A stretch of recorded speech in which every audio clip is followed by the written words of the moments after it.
Welcome to Insightful Player. My name is Chrissy Carew, and I'm a personal and business coach and the founder of Insightful Player.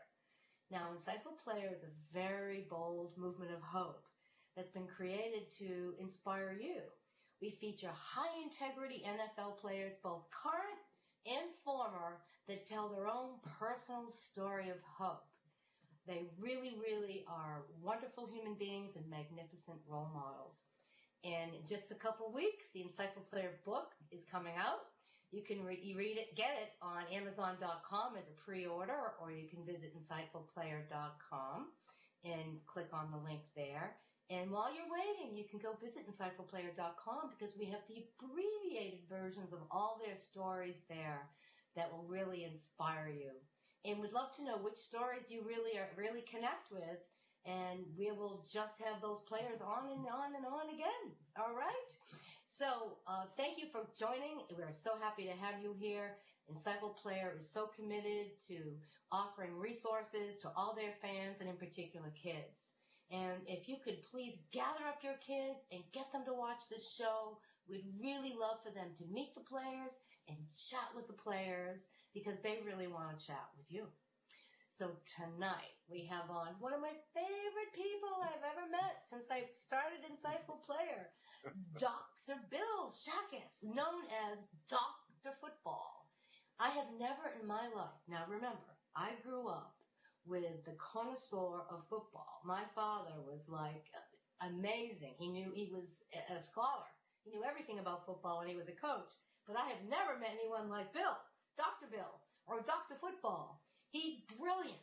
He knows everything about the game. And he is connected to all parts of the game. I mean, he's been watching football since he was 5. Let's hear this again. 5 years old. And my goodness, you got to go see him on Football Reporters Online every Thursday night. Bill, forgive me. I think it's 8 p.m., 8 to 10 p.m. It's 9 p.m. It's 9 to 11 p.m., Coach. See? All right, it's 9 to Eastern. 11. I knew Eastern time. Eastern, yes, Eastern time.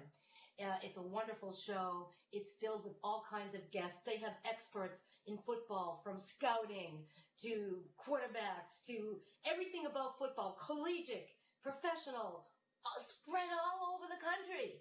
And it's the most dynamic show that has ever been. In fact, they're in the top 50 in the whole world. And they've had over 2 million viewers watch their show. People can't get there fast enough. I'm surprised your server hasn't crashed with all the people visiting your show. It has crashed a couple of times, Coach.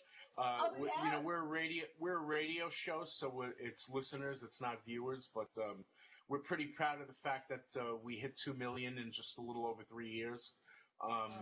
It's been a lot of work, and we do 3 shows now. We do, besides our original Thursday show, we do our Tuesday night show, which is just Jets and Giants because we're based in the New York area. And then our Wednesday night show with our partners at the Beyond Sports Network focuses a little more on high school and college athlete networking and athlete training. And, we try to teach the kids the right way to train and the wrong way to train. And I guess we'll talk a little bit about that. One of the big things right now, and we saw it in last night's Philadelphia-Atlanta game, is the hits to the head and the tackling above the waist. Tackle should be above, between the waist and the shoulders and not below the knees or above the neck. And we saw a couple of penalties with that in last night's game. This is something we work very closely with because we're trying to help prevent injuries. And that's part of the reason why we also have a lot of outreach with the Retired Players Association. And we've had numerous retired NFL players come on the show and talk about the damage that was done because they didn't know any better through all these years of, hitting their head on the turf. Yeah, that's pretty incredible. I mean, I've seen a lot of articles about some of those players. That is really tough. And you're a real advocate of those retired players. Can you tell us more about that, Dr. Bill? Sure. One of the founders of the movement is Carl Eller, the former Minnesota Viking defensive end, and he is the president of the Retired Players Association. And they're currently in a lawsuit with the NFL Players Union which is not really a union anymore. It's a trade association, the NFL Players Association, because they have basically taken a lot of money out of the retirees' pockets and not given it to them. And, there's a whole lot of stuff going on between some of the more vocal current players and these retired players like Mr. Eller, like Brent Boyd, who's also a former Viking, Joe DeLamielleure, who played for the Buffalo Bills, a couple of other players that come to mind, Sam Huff, the Giant and Redskin great. These are all players that are involved in that movement that are trying to get better benefits for the current retirees. So how's it going? I mean, where does it stand right now? And how could that have happened to have that money taken out of their pockets? That's so wrong. Well, everybody talks about the former head of the Players Association, Gene Upshaw, and he was an excellent player in his day, but he really wasn't somebody who looked out for the retired players monetarily wise or insurance wise either, and that's how a lot of this happened. And they have a lawsuit going on right now. They're in litigation with the I do believe it's Susan Nelson, the judge in Minnesota in the Minnesota Federal District Court, who is the same judge that heard the case between, with the lockout, with the players with the lockout. Right. Wow. Is there anything we can do as fans to support this, or our viewers? You can go to the Retired Players website. It's rpa.org. RPA? Retiredplayers.org. I'll send you those links, and I'm sure they could use the help. And I will put you in touch with Michael Hausfeld, who's the lead attorney, because I'm sure he would be able to get you a couple of players to come on Insightful Player and talk about them. Oh, that would be great. Thank you. So it's rpa.org, everybody. RetiredPlayersAssociation.org. Please go check it out and see what maybe you can do. Because, we're in a day and age where we all have to come together and support each other. So thank you for that. Thank you for that. And I'm glad they have your support.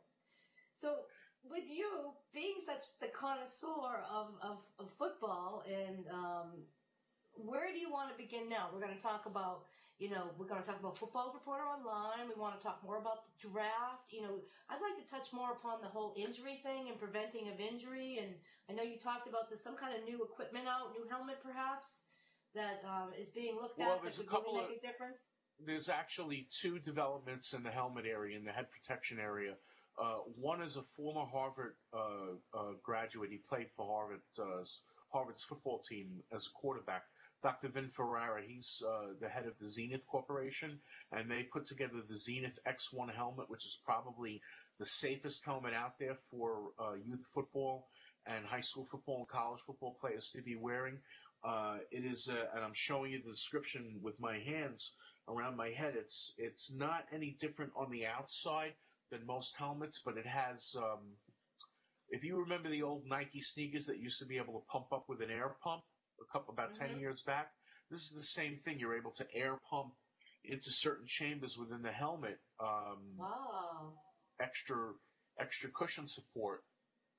Very important to protect the head. And the other thing that's big time that's going on is there's a company out in Missouri called Battle Sports Science, and they've come up with a device called the II, the Impact Indicator, and this thing goes into your chin guard. And the Detroit Lions' Ndamukong Suh, the defensive lineman who was drafted last year, Mr. Suh is wearing this. It's inside his chin strap, and if he takes a hit too hard, it sends data to a trainer on the sideline, to his PDA or his Android phone or his Apple iPhone, telling him that the player is at risk for concussion. Oh my goodness, that's incredible. Yeah, it's a brand new thing that's first being tested out this year for the very first time. They're also using it with some hockey players in the National Hockey League. I'm not sure how many. I think there are about 5 or 6 players in the NHL that are wearing it. Oh, wow. It's supposed to help detect concussion. That's wonderful. And so I'm really glad to hear that this new technology to really protect our athletes, because, just like you said with these retired athletes, that, They have all kind of brain injuries and all kinds of bodily Spinal injuries. injuries. Yes, yes. The big thing are head, spine, and neck. And Yeah. talking with another former Minnesota Viking, Brent Boyd, who leads DignityAfterFootball.org, and he has a very active Facebook page, which myself and a lot of other journalists take part with him also.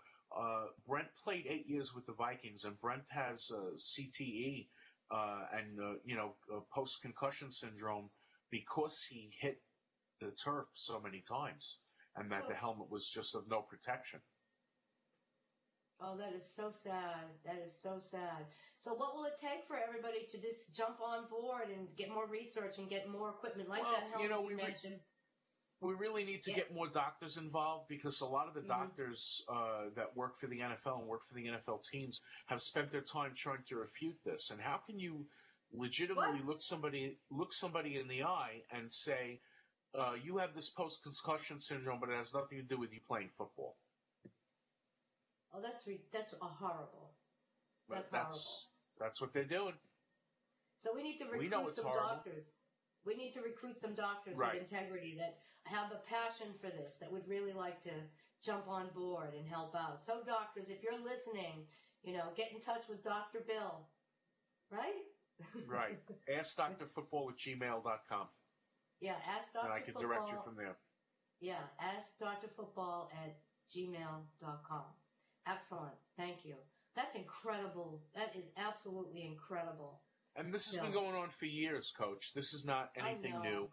This has been going on for years, and it's only last year that Commissioner Goodell came out and said, okay, maybe there is a link between constant contact and post-concussion syndrome. I know one of my insightful players had like 5 concussions, and I was so happy when he retired, He needs to go get tested. He needs to see a neurologist and get tested. Yeah, that's what I was talking with a former Dallas Cowboy and Minnesota Viking a couple of weeks ago, and he asked me not to use his name on the air, so I won't. But he's a young man. He's only 35 years old, and he's in the technical, he's in the tech side of the business now, and he does a lot of stuff with servers. And we were having a conversation on the phone about the technology, and he started to slow down his speech. And I said, is everything okay? And he said, it's just from getting one hit too many in the head. And I said to him, name deleted, you're 34 years old and you haven't seen a neurologist yet from this? Wow. And he said, no, not yet.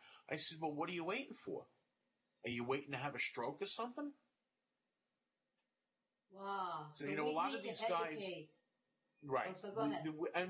And we're putting more education programs in place. I know when I speak to a lot of the youth groups, because I do coaching compliance for police athletic league teams here where I live on Long Island through USAFootball.com, and I go and I speak to a lot of parents and a lot of parent coaches, and I tell them we absolutely have to protect against head and neck and spinal injury. And this is the most important thing. We have to teach kids the correct way to tackle. That you're not tackling somebody's head with your arms. You're using your arms and wrapping up a tackle from the waist up or from the shoulders down. It's all very important. Basic technique. That sounds really valuable. How many people are aware of that? Because if I'm a parent listening right now and I have my child in, any kind of sport like football, I'm going to want to take him out, right?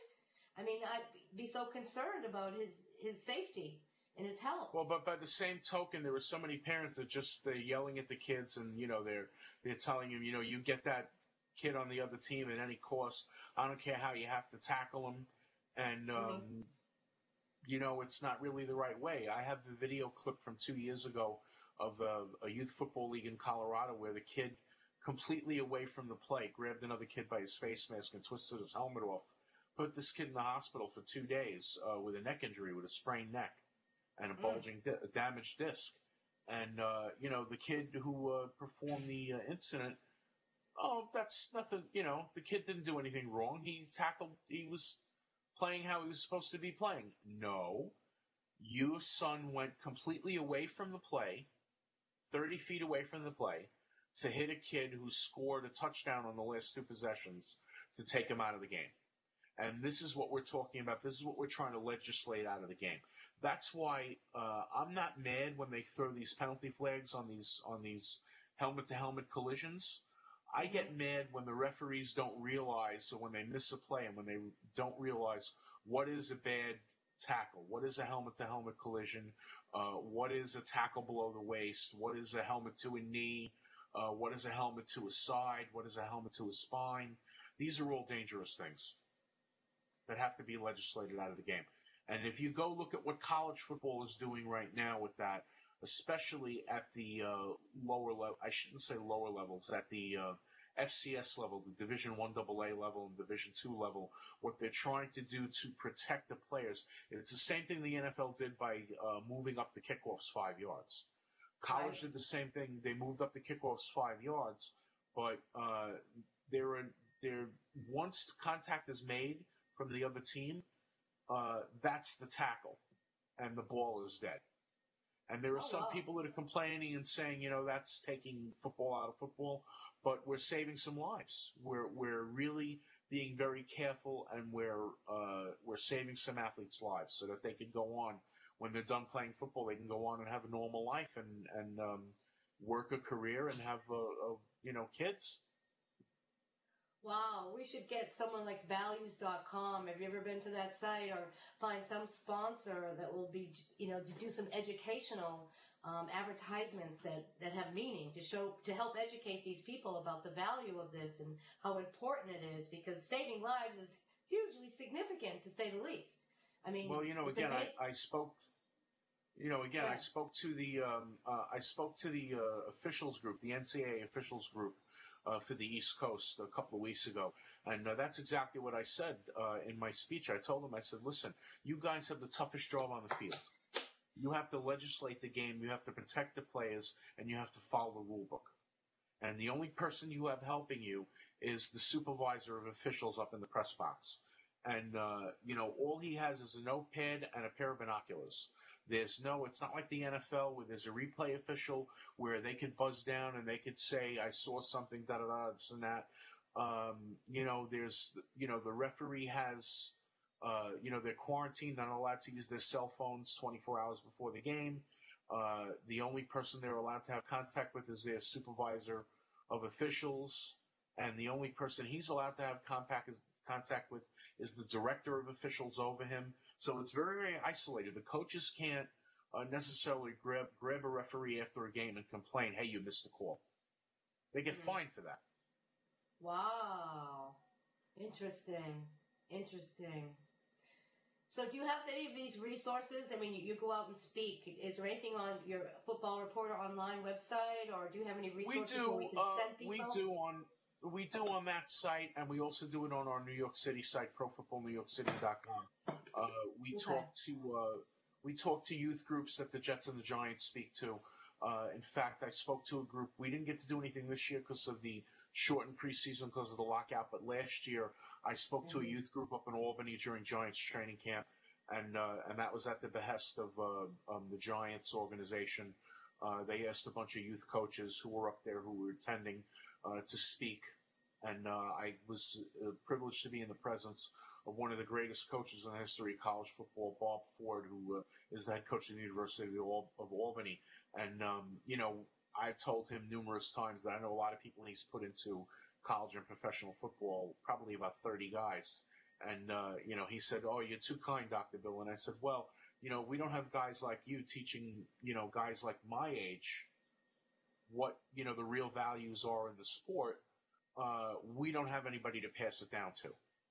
And, that's very important for me, especially with our internship program at Football Reporters Online, that I go out and I find, these 20-somethings who are in college or recent college graduates who want to get involved in sports media. But I give them not just the media side, I give them the scouting side, and I give them the coaching side.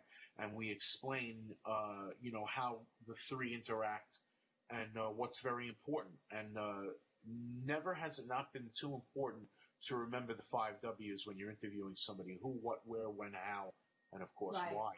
The 5 W's and the H. You're right. That is so important, and it's great how you bring in these young whippersnappers that are still in school. And I'm so glad they had you leading them and mentoring them, because you add so much depth. You know, it's the quality of every area of football. You know, and the character and the ethics and integrity, which is what you represent, which is why I That's admire why, you so much. and that's why I like working with you, Coach, because you do such a great job with Insightful Player. You bring into, your show and your website and the book the players that we enjoy interviewing, because these are guys, like Myron Lewis that we talked about. You've had him on recently. I had him on a few months back. That's a quality individual. That's not, Absolutely. unfortunately, that's not Adam Jones. Fortunately, that's not Adam Jones, who goes to a strip club and throws $5,000 in singles up in the air to the dancers. Right. These are guys that are really trying to make a difference in their communities, much like your buddy Vince Wilfork with the Patriots, who's also doing Yes. some stuff with diabetes also. Yes, And we just ran his article this weekend as well. We like to be the outreach for some of these athletes. We tell them, and we tell their PR people, keep us involved. Let us know what's going on. And, we'll do everything we can to make sure we continue to promote that. Because people are tired of seeing, the police splatter. People are tired of seeing guys get arrested. People want to know about what the guys are doing that are helping the community and helping the people around them. Not, did he get pulled over for DUI? Did he have a fight in a bar? Did he hit his girlfriend or his wife? Is he separated from his wife and not seeing his children? People don't want to hear that. People are tired. People are tired of that. Right, and it just spirals everyone down, and the percentage of players that get into trouble is microscopic in comparison to all the good guys in pro athletes. And most of them are under the radar because they don't lead their lives looking for PR. They do it because they care about others and want to contribute. Right. And we have too many, and you know this, Coach. We have too many people in my side of the business that want to go after the story because it's for sensationalism. One of our taglines is we dig deeper for the story, but we want to get the good story out. So Right. to me, interviewing Joe Klecko as we did and running his Facebook campaign to get him into the Hall of Fame, because Joe Klecko is a guy who stands for a lot of good things and he wants to be helpful around society. And his partner Marty Lyons, also from the Jets, has his Marty Lyons Foundation. And I'll just throw out, he did a really good thing for a young lady and her daughter who's very sick. And Ann Rose and I my wife and I happen to know the family because the mom works with Ann Rose. He gave her a cruise because she's probably not going to make it another 12 months. She has a really, really bad form of muscular dystrophy that, is going to kill her before she reaches age 15. And all she wanted to do was go on a cruise and see the ocean. And Marty said, you know what? I can make this happen for this young lady. And he gave them a 7-day cruise. Oh, that's a beautiful story. That's a beautiful story. And there are a lot of people like, Marty doing lovely things like that. And yes. We don't hear about it. And we, no, we don't. I think we don't. And we need to really get the media to knock it off and get them to open up and expand their perspective. Because and the problem is, and you know this, and I know this, and obviously your fantastic PR guy, Tom, knows this, and even our producer, JD, he knows this. It's all about sensationalism in this business. And, that's something we have to get away with, is sensationalism for the negativism. Right. The negativism. So we need to bring positive stories and add entertainment to the mix so we can create our own healthy sensationalism to get more kids excited and to learn about these players, because a lot of them laugh off some of their challenges, and a lot of them, have such an expanded perspective and use humor as one of the ways to help them grow. So we can create our own sensationalism that has depth, right? Right. Now, I'll give you a perfect example of that, where you brought up humor to laugh off the troubles. A lot of the guys here in New York, they do sports comedy at a couple of comedy clubs with a touring comedy troupe, and we cover those every so often.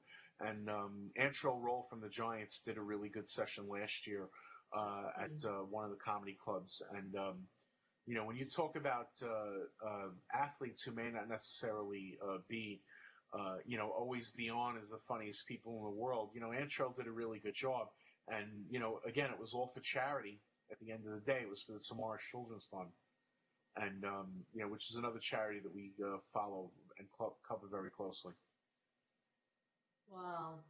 You're doing a lot of beautiful work in the world, Dr. Bill. It's amazing.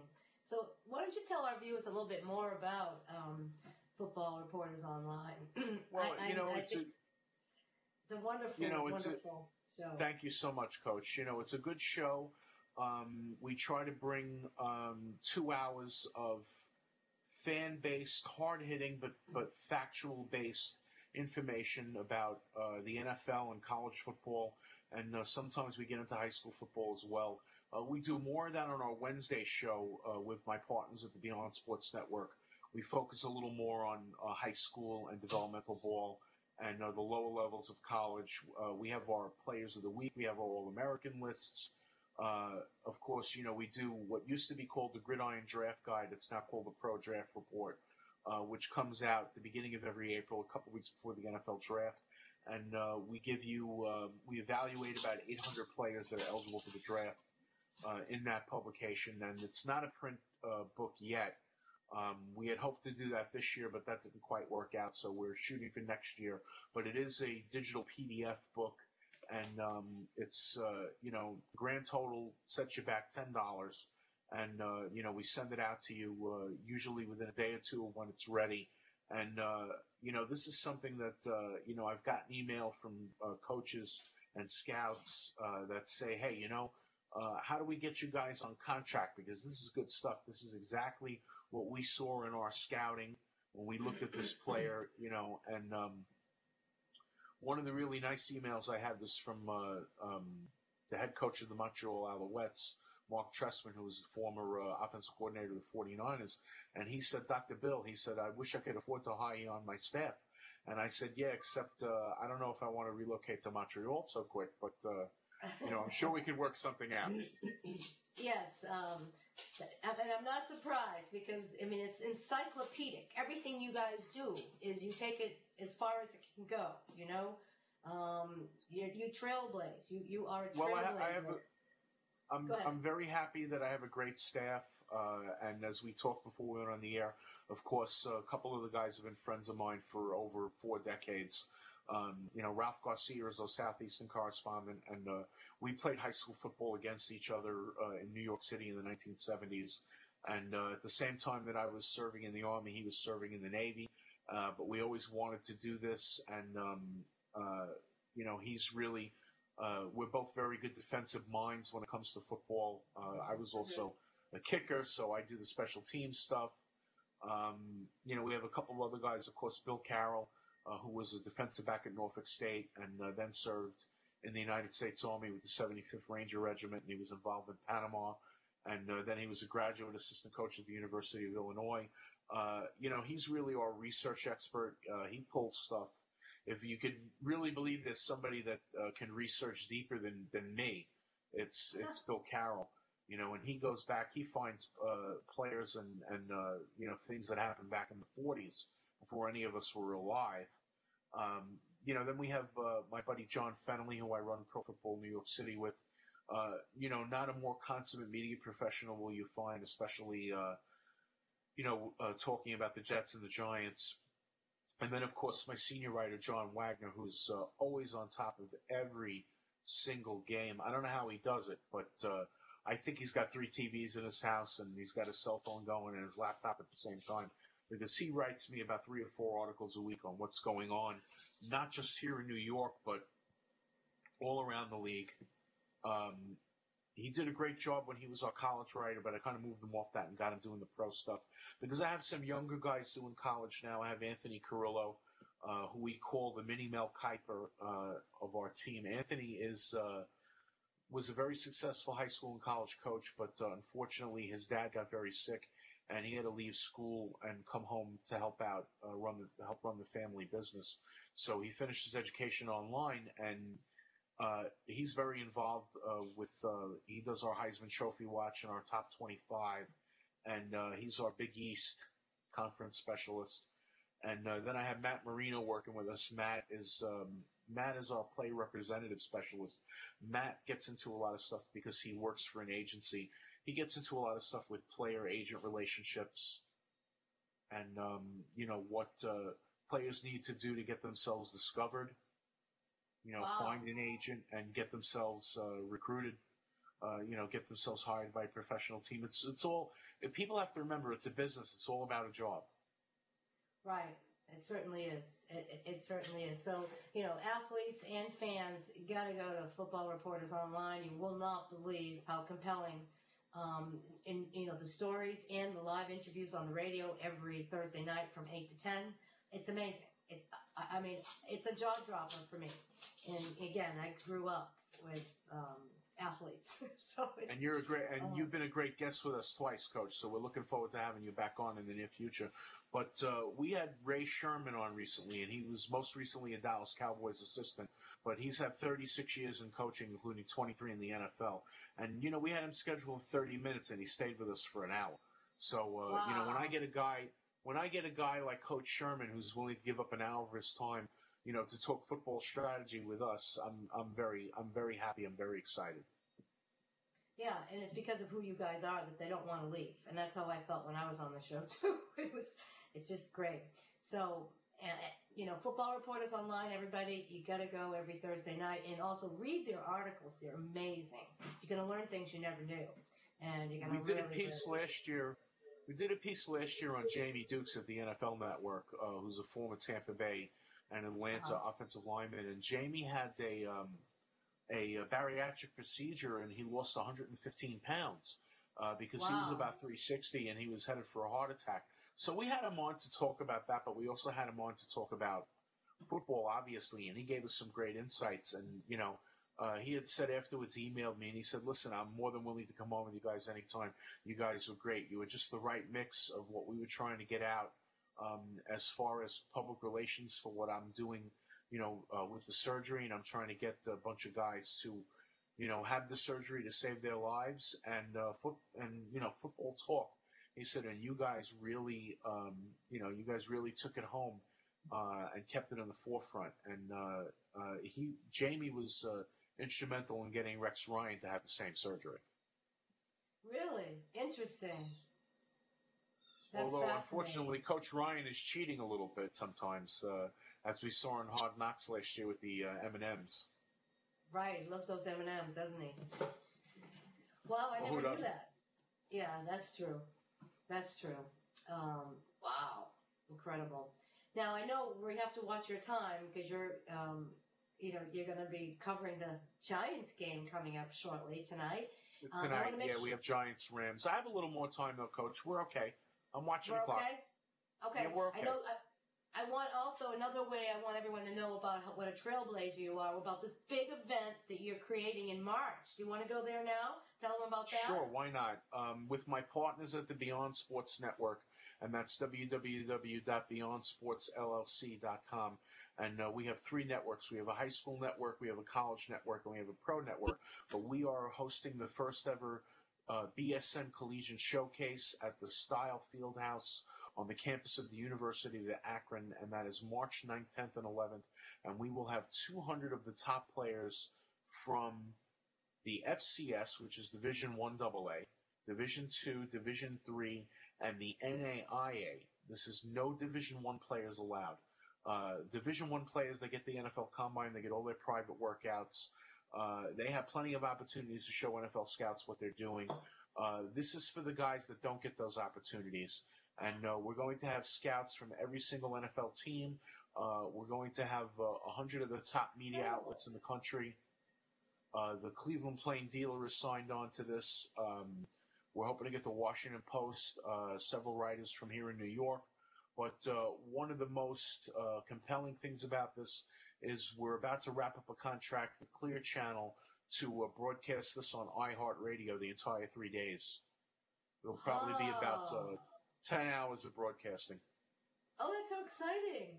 That is so incredible. What a wonderful opportunity for these kids. And look at the respect you gained with all the NFL teams and the media. They want to see these kids because they know there's a lot of talent there.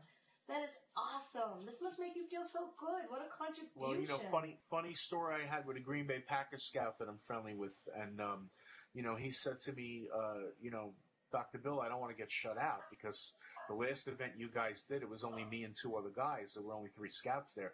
Now you're talking about 100 guys. And I said, well, don't worry. Everybody's on the same level playing field. And, you know, everybody's going to get the same information. And, you know, we're working very hard to set that up, player interviews. And, of course, I'm doing a lot of the stuff with the media outreach to the Football Writers of America Association and the National Sportscasters and Sports Writers Association are the 2 fraternal groups that I'm with in regards to sports media. And, you know, I've spoken to both Steve Richardson at FWAA and Dave Warren at NSSA. And we've talked about, you know, that we want to get a really good media push for this thing. And we want it covered because we believe that these are the players. You're seeing more and more of these players in the NFL, and I'll give you the perfect example. Cleveland Browns, Armand Smith made the 53-man roster. He's the 3rd running back from a small school, Kentucky Union, Division II school. Nobody knew who he was. We knew who he was because we were tracking him. You know, and for every compelling story at the big schools, like the Michael Lower story, The Blind Side, which is a great story, and Michael's a great guy. But for every story like that with Michael, there is a story with, you know, a smaller school, a group of younger kids. Absolutely. Don't have the same outreach. Perfect example of that, right here local to me, Fordham University. John Skelton, he's now a backup quarterback with the Cardinals, but he played at Fordham. You know, in a field with 4,000 seats, you know, and Amazing. He lit it up, right? And he lit it up in the Patriot League, and everybody said, "Wow, he's playing against inferior competition. How can he make the NFL?" Well, he made the NFL because he's talented, right. You know, and that's our job at FRO and the Pro Football Draft Report to spot these players that most people don't necessarily know or find out about. That's amazing. You'll have to have Rashid Davis on your show because he was playing at a junior college and that's right. hadn't even played football till then. And then, you know, he ended up playing for the Arena League for like 5 years. Right. And right. And I'll give you I'll give you a few names. I'll throw out a few names really quick of guys that we're looking at. Okay. There's a young man who went to college in Canada and played his college football in Canada, and his name is Mike Montoya. And Mike is going to be playing arena football this coming year for the Chicago Rush. But he was the number 1 running back in Canadian college football in 2009. He had about 1,400 rushing yards. And he's been in camp with the Arizona Cardinals, and he's worked out in the United Football League for Sacramento, Las Vegas, and Hartford. And he's finally going to have an opportunity to show at a professional level that he belongs in professional football, and we're very excited for him. You know, and another guy, Trevor Anderson, who played at the University of Albany, and he was signed to the Virginia Destroyers in the United Football League. Unfortunately, he is hurt right now, so he didn't play the first week, but we're hoping he comes back for week 3. And he's a very imposing 6'3", 270-pound defensive end. So look for his name, to hear his name quite a bit. And another one of our guys who played for the Cardinals and the Eagles, and he's local hometown kid here on Long Island. He played at Lehigh University, Adam Bergen. And, you know, Adam is doing very well with Las Vegas in the UFL, but he's been around the block more than a few times in the NFL as well. So these are all great stories. Adam has a foundation called 87 Plays, where he's building playgrounds in the Las Vegas area for kids. Oh, wow. That's amazing. Well, I'd love to learn about all 3 of those guys. And do you have stories about them on your site? Not recently, but I could throw you some links. I have some stuff from the last year, 9 to 12 months back, where we did some of those stories. Okay, great. I'd love to see them. I'd love to see them. So anything Yeah, else? Any other? Trevor goes back. Trevor played at St. Raymond's High School in the Bronx, and he goes back every year and he does a clinic for the St. Raymond's football team. So Wow. that's something. That's how he gives back to the community where he grew up. Right. There are so many of them giving back, and we all need to know about it. Right. It's just amazing because most of them are under the radar, like these three players that you're talking about, and I think the world needs these kind of inspirational stories, and I wish we could start some kind of positive and peaceful revolution with the media. Well, I think you're doing. I think you're doing a pretty good job, Coach. I think you're doing a pretty good job so far. Well, thank you. Thank you. We need a lot more, and, a lot more of these stories out in the world, because, Insightful Players is the tip of the iceberg, not even, so thank you. Thank you. Anything else you want to share about what you're up to and any of your trailblazing efforts? Again, I'm watching your time because I know you have to get ready for the game. No, that's basically about it. That's basically about it, and I appreciate getting to spend the time with you today and working through all the technical difficulties. I had a great time. I hope we can do it again in the near future. I will definitely keep you abreast of everything we're doing and what's going on. We run a series of combines for players. We usually start in late October, early November, and they go all the way through the beginning of April. Where we travel around different parts of the country and we work out the players in small groups of 25 to 40 so we could have a better time evaluating them as opposed to looking at players in groups of 100 or 150. Oh, wow. I didn't know about that. College players? College players. But we do some high school stuff also. We have a high school. We did a high school thing not long ago in Virginia. We have another one coming up here for Long Island the first week in October. We'll be doing testing. It'll basically be for 6 different high schools here on Long Island, but it'll be a central location. Excellent. That's amazing. I'd love to have a conversation with you to hear more about that. Well, we got to have you come down. We got to have you come down and see some of the stuff because there's also a teaching component where we talk to the athletes and try to educate them on what they need to know, the educational part of football and the behavioral part. I think I could make a lot of money if I wrote a book on how athletes should engage with Facebook and Twitter on a professional level. I bet you could. I bet you could. Yes. Yeah. So we don't have some of these. We don't have some of these Rashad Mendenhall talking about the 9/11 never happening kind of things, because that was really rough. Well, we got to get you on the worldwide stage, Bill. You have so much to share with on so many different levels, that all there is to it. So we're going to come back on Insightful Player TV as much as you want. I love having you here, and I'm sure the viewers are going to just cherish this interview because you have so much wisdom to share. And well, I really enjoyed spending the time with you, Coach. I'm really grateful to spend the time with you, and I'm basically going to go get ready now and go cover the Giants-Rams tonight, and hopefully the Giants don't embarrass themselves too bad. Okay. All right, I'll be watching. I'll be looking for you in the crowd. I won't be in the crowd. I'll be in the press box, but if there's a camera near me, I'll wave to you. Okay, that sounds great. Well, you have a good time. And all right, thanks so much, Coach. Okay, you're the best. All right, take care. Bye-bye now. Okay, bye, Dr. Bill. Okay, everyone. Dr. Bill is unbelievable. I am so grateful I have met him. I met him over a year and a half ago now, and he's so resourceful. He's such a great guy. He is such a trailblazer, contributing so much to so many. So you got to check out Football Reporters online, and you got to look at their articles. You got to go watch their radio show every Thursday night from 9 to 11. You won't believe it. It's a jaw dropper. You're going to learn so much. It's incredible. So keep your eye on this guy. He should be in the Hall of Fame, and maybe we could all do something about that. Get him into the NFL Hall of Fame and the College Hall of Fame. Why the heck not? He could put a lot of people to shame that are in a Hall of Fame compared to what he knows and how much he contributes. So again, thank you. Dr. Football, Dr. Bill Chackles is going to be back again. And next week, we're going to have Ken Harvey, the Hall of Fame Redskins, former player. And please visit insightfulplayer.com and look at the players, read their stories, let us know who you want us to have on, and we'll get them on to meet you, and we want you to chat with them.